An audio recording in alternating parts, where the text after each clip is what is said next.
Buenas tardes, mi nombre es Néstor Moreno Ortiz, alumno de la licenciatura en Historia a Distancia por parte de la Universidad Autónoma de Zacatecas.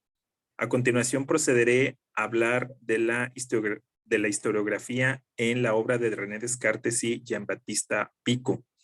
Espero sea de su agrado. Voy a comenzar primeramente por la obra de René Descartes, que fue un filósofo francés que vivió entre 1596 y 1650. Procederé a continuación a hablar de lo que fue su contexto sociopolítico. A René Descartes le tocó vivir en una Francia con profundos desequilibrios, tanto económicos como políticos como sociales. También destaca que en esa época hubo una lucha constante por tener la hegemonía de las nacientes estados que habían surgido a finales de la Edad Media. En este caso estamos hablando de Francia. Otro aspecto importante de la época que le tocó vivir a René Descartes fue la transición del feudalismo al capitalismo.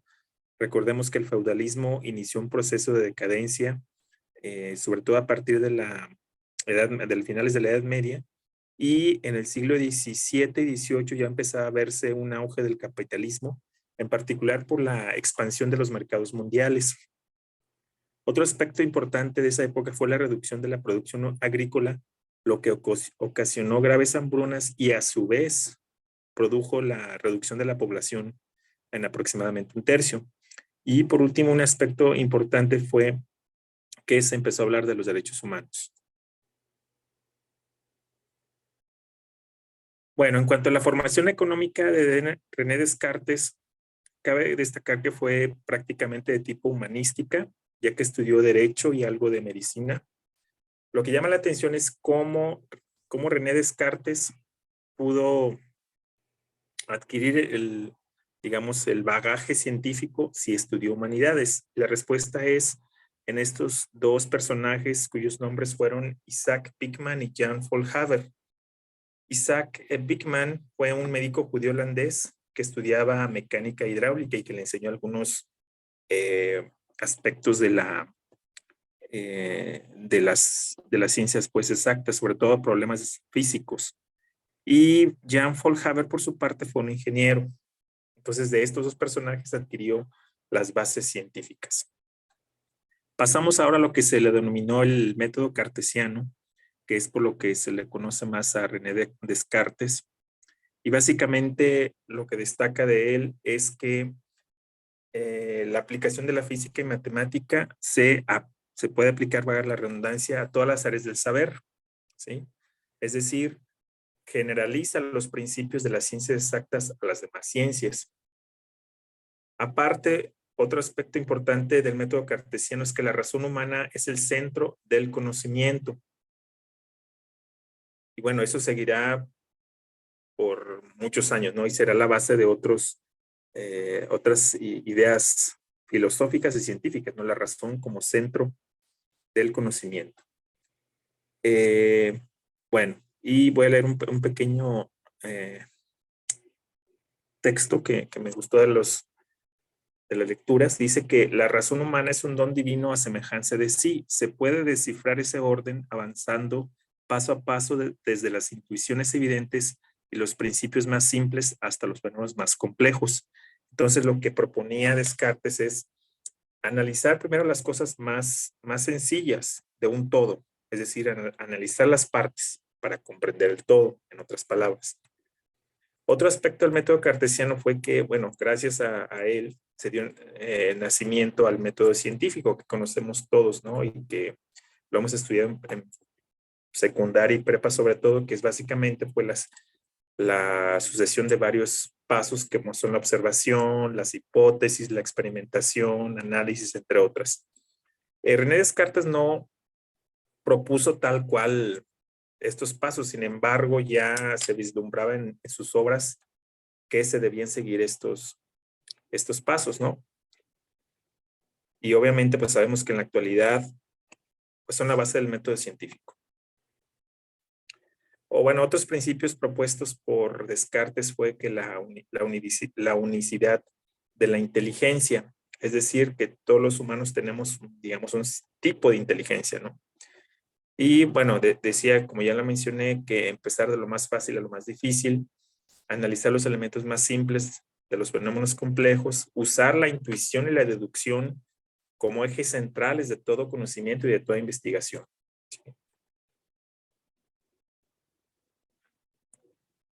Bueno, entonces, como podemos ver, pues básicamente Descartes se le conoce como el padre de la ciencia moderna.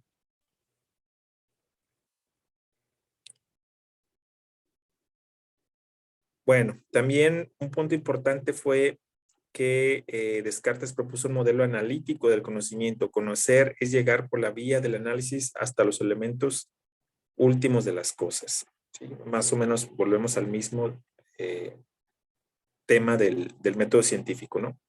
Y otros trabajos que hizo fue, por ejemplo, las reglas para la dirección del espíritu, ¿sí? También los tratados de luz y que existen tres tipos de partículas. Entonces, en cuanto a los tratados de la luz, bueno, lo que pude leer es que en ese tratado Descartes aplica ya el método científico.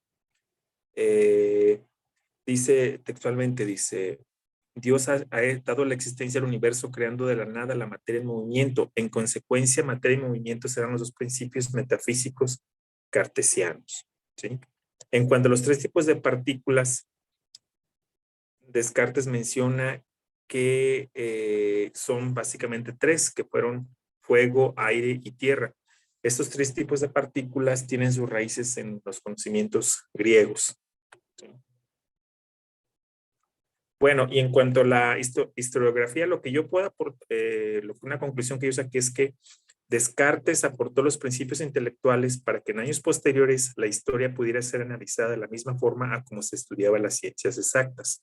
Si bien Descartes no tuvo trabajos enfocados 100% al estudio de la historia, lo que él propuso, sobre todo el método científico, el uso de la razón, el uso de la intuición, de la deducción, etcétera, se usaron ampliamente por estudiosos de las ciencias sociales y de la historia en siglos posteriores. Por eso me parece fundamental las aportaciones de Descartes, que también si mal no recuerdo, también más adelante se le conocería como positivismo.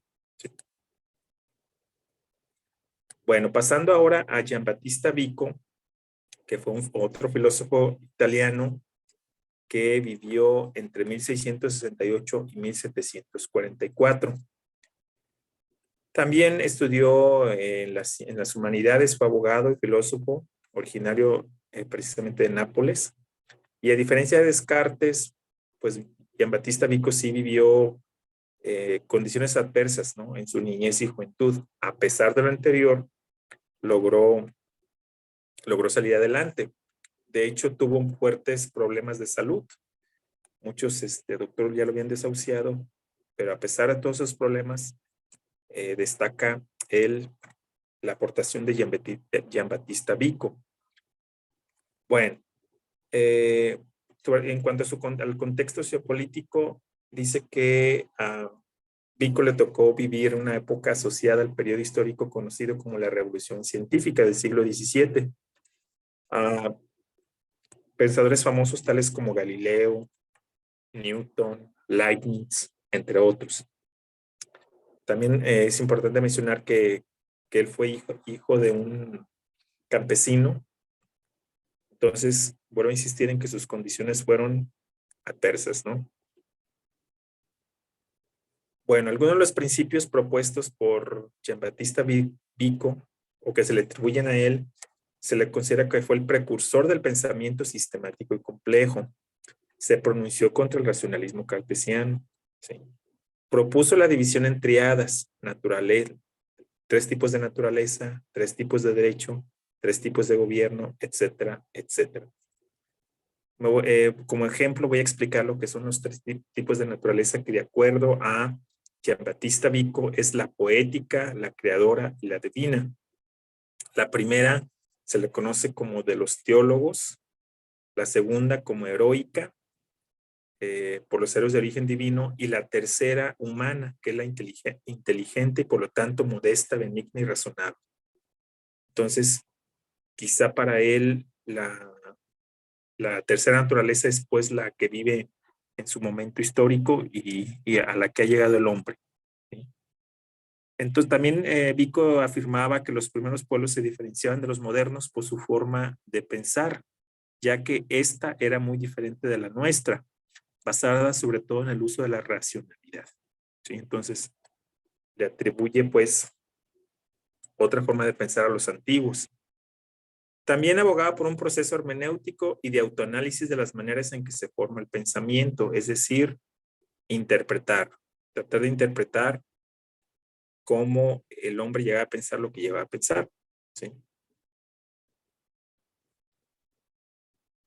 Bueno, otra clase de camino que proponía Vico era que para discernir lo humano, el camino más adecuado era alcanzar lo probable y no lo verdadero, porque generalmente si nosotros buscamos lo que sea más probable que ocurra, tendremos mejores resultados, ¿no? En nuestras investigaciones, no tanto en la verdad, porque él considera que es difícil de alcanzar.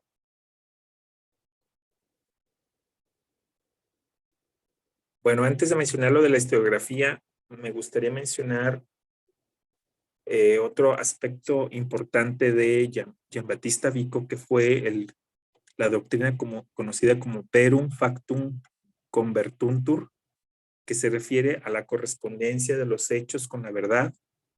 Bueno, él pensaba que era necesario un principio que permitiera distinguir lo que puede conocerse de aquello que no puede conocerse, es decir, una doctrina de los límites necesarios del conocimiento humano. Bueno, en otras palabras, pues trataba de establecer, ¿no?, las fronteras o los límites, como ya mencioné, del conocimiento al que podía llegar el ser humano. ¿Sí?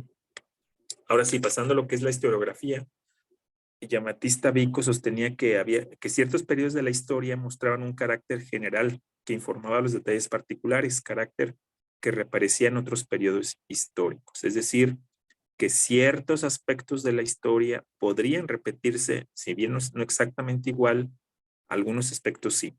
¿Sí?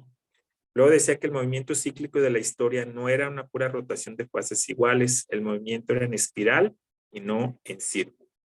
Por eso menciono que no exactamente se podía repetir al 100% algún acontecimiento del pasado.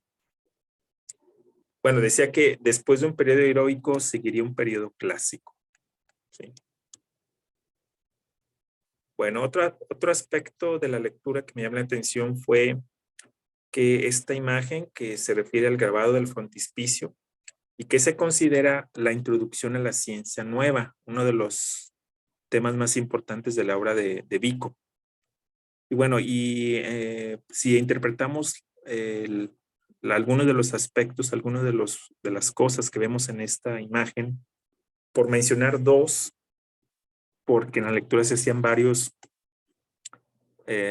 interpretaciones, tanto como por ejemplo de las nubes, del Señor, del globo terráqueo. Me voy a enfocar en lo que es, por ejemplo, el globo terráqueo, en donde dice, o se refiere al mundo de la naturaleza, al mundo físico natural, apoyado en un lado del altar, porque hasta entonces los filósofos habrían contemplado la divina providencia únicamente a través del orden natural. Es decir, se habían basado en lo que veían los ojos, ¿no? En cuanto a las densas tinieblas que se ven en la imagen, se menciona que representa la ignorancia de los antiguos griegos, que gracias a la luz de la metafísica permitía ver los jeroglíficos que representaban los principios. Entonces, esta imagen pues se puede interpretar como el punto central, ¿no?, de la obra de Vico. Obviamente cada cosa pues, puede ser mencionada, pero básicamente yo como a manera de ejemplo mencioné dos. Bueno, otro aspecto importante antes de terminar es que el núcleo del pensamiento de Vico estribaba en la idea formulada en la ciencia nueva de que los albores de la humanidad Los primeros pueblos eran poseedores de una sabiduría de tipo poético. Esta constituía el núcleo de una teoría de la historia según la cual todas las civilizaciones pasaban por determinados ciclos, los cuales se repetían. Entonces, sí, bueno, aquí sí me costó algo trabajo comprender esto porque por una parte sí dice que no siempre se repiten los momentos históricos, pero quizá algunos aspectos de ellos sí. Y bueno, ya por último, me gustaría mencionar la crítica que se le hace a Vico. Se le critican sobre todo los siguientes aspectos: que tenía una idea desorbitada de la magnificencia de la antigüedad, una exagerada vanagloria nacional, una exagerada alabanza de los doctos, falacia de las fuentes y suponer que los antiguos estaban mejor informados que nosotros. Bueno, como una conclusión general de los dos pensadores, pues como ya lo mencioné, para mí lo más importante de Descartes fue sus aportaciones de tipo científico al análisis de los asuntos humanísticos, en este caso de la historia.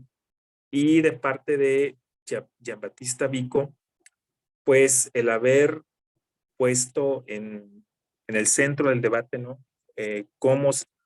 Cómo se desarrollaba la historia o cómo podría interpretarse la historia. Por una parte decía que había algunos aspectos que se pueden repetir y por otro lado, pues afirmaba que estos aspectos, no se podían repetir completamente un acontecimiento histórico, igual al pasado no. Bueno, y con esto termino mi presentación. Muchas gracias, profesora. Espero que haya sido de su agrado.